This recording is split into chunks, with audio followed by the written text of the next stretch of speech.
नमस्कार, झारखंड की खबरों में आप सबों का स्वागत है। आइए जानते हैं आज की तमाम बड़ी खबरों को। इससे पहले आपने चैनल को सब्सक्राइब नहीं किया है तो प्लीज चैनल को सब्सक्राइब कर बेल आइकन को प्रेस कर दीजिए ताकि खबरों का अपडेट आपको मिलता रहे। बढ़ते हैं खबरों की ओर।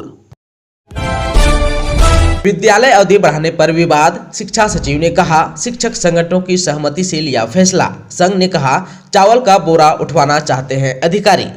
झारखंड के सरकारी स्कूलों में कार्य अवधि बढ़ाने पर विवाद शुरू हो गया। झारखंड सरकार के स्कूली शिक्षा एवं साक्षरता विभाग की ओर से स्कूलों में कक्षा संचालन का समय 1 घंटे बढ़ाने के फैसले के विरोध में शिक्षक संगठनों ने राज्य स्तरीय धरना प्रदर्शन और हड़ताल पर जाने की घोषणा कर दी। इस बीच पूरे मसले पर विभागीय सचिव राजेश कुमार शर्मा ने मंगलवार को बड़ा बयान दिया। कहा कि स्कूल अवधि में बढ़ोतरी का निर्णय शिक्षक संगठनों की सहमति मिलने के बाद लिया गया। इस मुद्दे पर अगर किसी को कोई आपत्ति है तो उसे बता करनी चाहिए। उन्हें अब तक किसी संगठन की ओर से कोई आपत्ति पत्र प्राप्त नहीं हुआ है।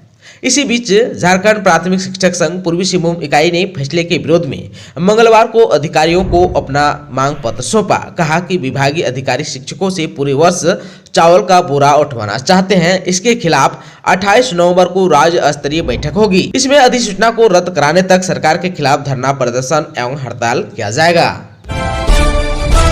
आज से गिरेगा रांची का पारा। अगले 3 दिनों तक झारखंड के सभी जिलों में बढ़ेगी ठंड। न्यूनतम तापमान में 4 डिग्री सेल्सियस तक आएगी गिरावट। झारखंड में अगले 3 दिनों में ठंड में बढ़ोतरी होगी। मौसम विभाग की ओर से इसका कारण आसमान का साफ होना बताया गया है। मौसम विज्ञान केंद्र रांची के सेंटर हेड अभिषेक आनंद ने बताया कि राज्य में आसमान पूरी तरह साफ है। इसके कारण आने वाले 3 दिनों में राज्य के लगभग सभी जिलों के न्यूनतम तापमान में 4 डिग्री सेल्सियस तक की गिरावट देखने को मिल सकती है। इससे ठंड के साथ साथ कनकनी में भी बढ़ोतरी होगी। मौसम विभाग के अनुसार अगले 4 दिनों तक राज्य में मौसम सामान्य रूप से शुष्क बना रहेगा। इसके बाद शनिवार से राजधानी सहित राज्य के अन्य जिलों में भी हल्के से मध्यम दर्ज के बादल देखने को मिल सकता है। इस दौरान रात में ओस गिरने से लोगों को परेशानी का सामना करना पड़ेगा। सुबह और शाम में कनकनी बढ़ेगी। शनिवार तक शहर का न्यूनतम तापमान 13 डिग्री सेल्सियस के आसपास पहुंचने की संभावना है। हालांकि दिन में हल्की धूप निकलने से लोगों को राहत जरूर मिलेगी। वहीं पिछले 24 घंटों के दौरान राज्य में मौसम सामान्य रूप से शुष्क रहा।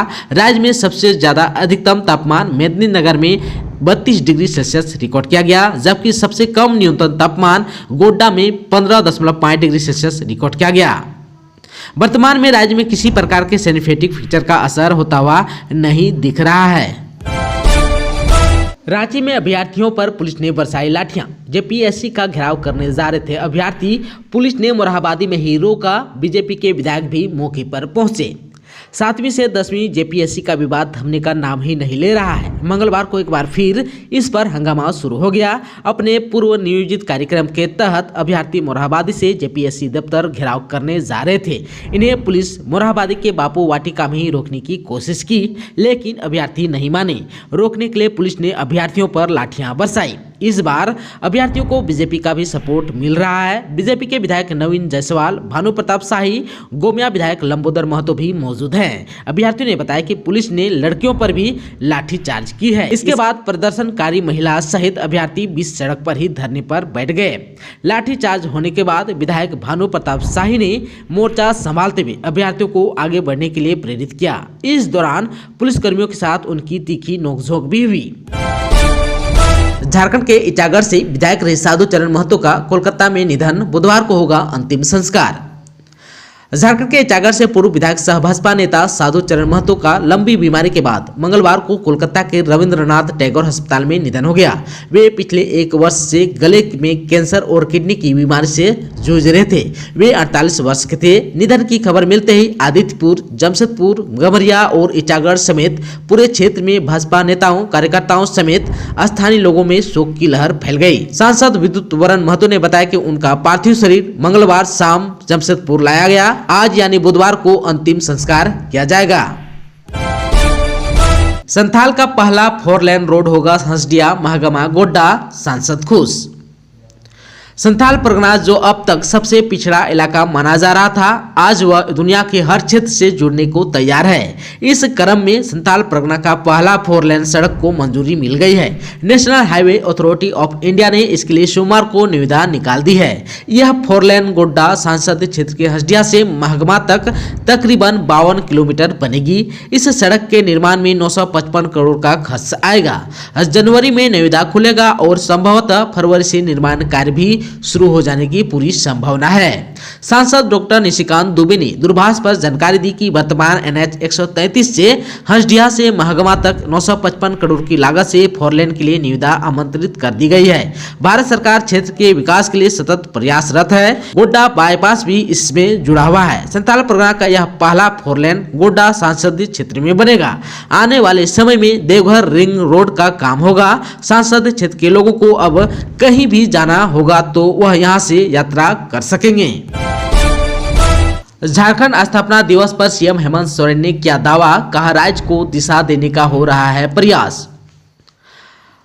झारखंड विधानसभा के स्थापना दिवस के संदर्भ में मुख्यमंत्री हेमंत सोरेन ने कहा कि पहले लोगों को अपनी समस्याओं के समाधान और सरकार की योजनाओं का लाभ लेने के लिए प्रखंड, अंचल और जिला कार्यालयों के चक्कर लगाकर कमर टूट जाती थी, लेकिन अब सरकार आपके द्वार कार्यक्रम के जरिए घर घर जाकर लोगों की जरूरतें पूरी करने के साथ साथ उनकी समस्याओं का समाधान भी किया जा रहा है। लोगों को यूनिवर्सल पेंशन योजना से भी जोड़ा जा रहा है। सीएम ने कहा कि हम सभी सत्ता पक्ष और विपक्ष की भूमिका में विधानसभा में रहते हैं और एक ही परिसर के अंदर राज्य के विषय में चिंतन मंथन करते हैं। खट्टी मीठी नोक झोंक के साथ नीति निर्धारण भी होता है। विधानसभा ऐसा आईना है जहां राज्य भर का चेहरा दिखाई देता है। विधानसभा के माध्यम से राज्य को दिशा देने का प्रयास होता है। झारखंड प्रतियोगी परीक्षाओं से क्षेत्रीय भाषा को हटाने पर गहराया विवाद, आंदोलन की तैयारी में है बीजेपी।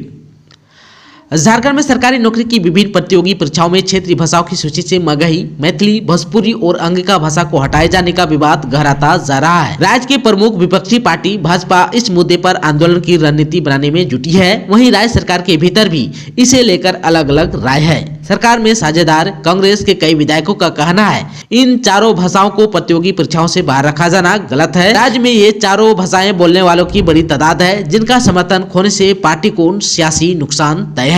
राज्य सरकार के मंत्री और गढ़वा के झामुमो मिथिलेश ठाकुर ने इसे लेकर सबसे पहले मुख्यमंत्री को पत्र लिखकर कहा था भोजपुरी और मगही को राज्य कर्मचारी चयन आयोग की परीक्षाओं में शामिल करने पर विचार किया जाना चाहिए। कांग्रेस विधायकों ने पहले हफ्ते मुख्यमंत्री हेमंत सोरेन से मुलाकात के दौरान इस मुद्दे पर उन्हें अपनी चिंता से अवगत कराया था। सीएम हेमंत सोरेन इस मुद्दे पर अब तक अडिग दिख रहे हैं। ऐसे में भाषा के सवाल पर झारखंड में आने वाले महीनों में सियासी बवाल बढ़ना तय माना जा रहा है। झारखंड में सरकारी शिक्षक बनना है तो राज्य से मैट्रिक और इंटर पास होना जरूरी। वहीं पर इस नियम से भाजपा को पूर्ण आपत्ति। झारखंड राज्य के हाई स्कूल और +2 विद्यालयों में शिक्षकों की नियुक्ति के लिए तैयार नियमावली को विभागीय स्तर पर मंजूरी मिलने के बाद विरोध और आलोचना तेज हो गई है। सूबे के मुख्य विपक्षी दल भाजपा के प्रवक्ता कुणाल सांडगी ने शिक्षक नियुक्ति नियमावली के उस प्रावधान को जोड़ने पर कड़ा ऐतराज जताया है जिसमें राज्य सरकार ने झारखंड से मैट्रिक और इंटर पास होने को अनिवार्य किया है। भारतीय जनता पार्टी इस मुद्दे पर मुख्यमंत्री हेमंत सोरेन की अगुवाई वाले यूपीए गठबंधन सरकार को घेरने की तैयारी में है। भाजपा के प्रदेश प्रवक्ता कुणाल सांडगी ने शिक्षक नियुक्ति नियमावली में झारखंड से मैट्रिक और इंटर होना अनिवार्य करने के मसले पर सरकार को दो टूक जवाब देते हुए कहा कि सरकार को नियोजन नीतियों में तुष्टीकरण से परहेज करना चाहिए। कुणाल ने कहा कि नियोजन नीतियों में सरलता रहनी चाहिए, न कि अड़ियलपन। नई दिल्ली के ट्रेड फेयर में 24 को मनेगा झारखंड दिवस। लोग टूरिज्म स्टॉल पर सिटी ऑफ फॉल्स की ले रहे हैं जानकारी। नई दिल्ली के ट्रेड फेयर में 24 नवंबर को झारखंड राज्य दिवस का आयोजन हो रहा है। इस दौरान प्रदेश की लोक संस्कृति से लोगों को रूबरू कराया जाएगा। इस मौके पर राज्य के लोक कलाकार अपनी कला का प्रदर्शन करेंगे। इस मौके पर झारखंड पवेलियन के निदेशक राजेंद्र प्रसाद ने बताया कि राज्य दिवस पर मुख्य अतिथि झारखंड के पेयजल एवं स्वच्छता मंत्री मिथिलेश कुमार ठाकुर, उद्योग तथा खान एवं भूतत्व विभाग के सचिव पूजा सिंदल शामिल होंगे। झारखंड दिवस का आयोजन प्रगति मैदान के एम्फी थिएटर में होगा। बता दें कि निवेशक और उद्यमियों को राज्य में आकर्षित करने के लिए अंतर्राष्ट्रीय व्यापार मेले में झारखंड को फोकस स्टेट बनाया गया है। इस मेले में झारखंड को 25 स्टॉल आवंटित हुए हैं। झारखंड पर्यटन विभाग ने झारखंड पवेलियन में स्टॉल लगाया है, जिस पर लोगों की अच्छी भीड़ देखने को मिल रही है। यहां आकर लोग सिटी ऑफ फॉल की जानकारी ले रहे हैं। ब्लॉक का चक्कर लगाने से लोगों को मिलेगी राहत। अब दुमका के पंचायतों में लगेंगे विभिन्न विभागों के स्टॉल।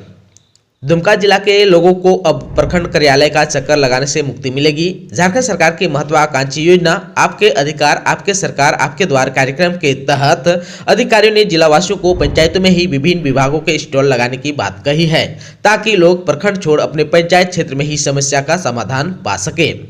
जामा प्रखंड सिकटिया पंचायत भवन के पास राज्य सरकार की महत्वाकांक्षी योजना आपके अधिकार आपकी सरकार आपके द्वार कार्यक्रम आयोजित हुए हैं। इस मौके पर जिले के उप समाहर्ता भूमि सुधार विनय मनीष लकड़ा ने कहा कि कोरोना संकट के बाद गांव के विकास को लेकर सरकार प्रतिबद्ध है। उन्होंने कहा कि अब आपको प्रखंड कार्यालय का चक्कर नहीं लगाना पड़ेगा।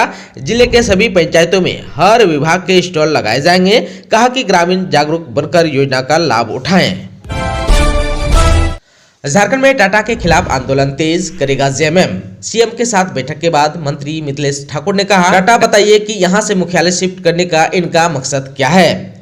झारखंड में टाटा कंपनियों की नीतियों के खिलाफ सत्ताधारी झारखंड मुक्ति मोर्चा जेएमएम अपना आंदोलन तेज करेगा। इसकी सारी रणनीति तैयार कर ली गई है। मंगलवार को सीएम के साथ मुलाकात के बाद मंत्री मिथिलेश ठाकुर ने बताया कि ये टाटा के खिलाफ आंदोलन नहीं है, राज्य की जनता और कुल्हान की जनता के हक में आंदोलन है। उन्होंने पूछा कि वे बताएं कि यहां से मुख्यालय शिफ्ट करने का इनका मकसद क्या है। उन्होंने कहा कि किसी को ये हक नहीं है कि पोल्यूशन फैलाए, खनिज संपदा का दोहन यहाँ करे और फायदा दूसरे राज्यों के लोगों को दे। ये जेएमएम कतई बर्दाश्त नहीं करेगा। ये तो बस शुरुआत है, आंदोलन और भी तेज होगा। रांची के वार्ड नंबर 10 का हैदर अली रोड अब बजरंग नगर के नाम से जाना जाएगा। मंगलवार को इसकी औपचारिकता पूरी कर ली गई। इसके लिए गली के शुरुआत में ही शिलापट लगाया गया। डिप्टी मेयर संजीव विजय वर्गीय और वार्ड के पार्षद अर्जुन यादव ने मंगलवार को फीता काटकर इसके नामांकन की औपचारिकताएं पूरी की। आप सबको बता देना चाहता हूं कि रांची में पहली बार किसी गली या रोड का नाम बदला गया है। पार्षद अर्जुन यादव ने बताया कि इस रोड का नाम बदलने को लेकर नगर निगम बोर्ड की बैठक में स्वीकृति दी गई। नए नामांकन के लिए मोहल्ले के बुद्धिजीवी लोगों के साथ कई दौर की बैठक भी हुई थी, जिसमें यह निर्णय लिया गया था कि इस गली का नया नाम बजरंग नगर रखा जाए। दोस्तों, चैनल पर आप नए हैं तो प्लीज चैनल को सब्सक्राइब कर बेल आइकन को दबा दीजिए, ताकि खबरों का अपडेट आपको मिलता रहे। इसके साथ ही आज की खबरों में बस इतना ही। हमें दीजिए इजाजत। नमस्कार।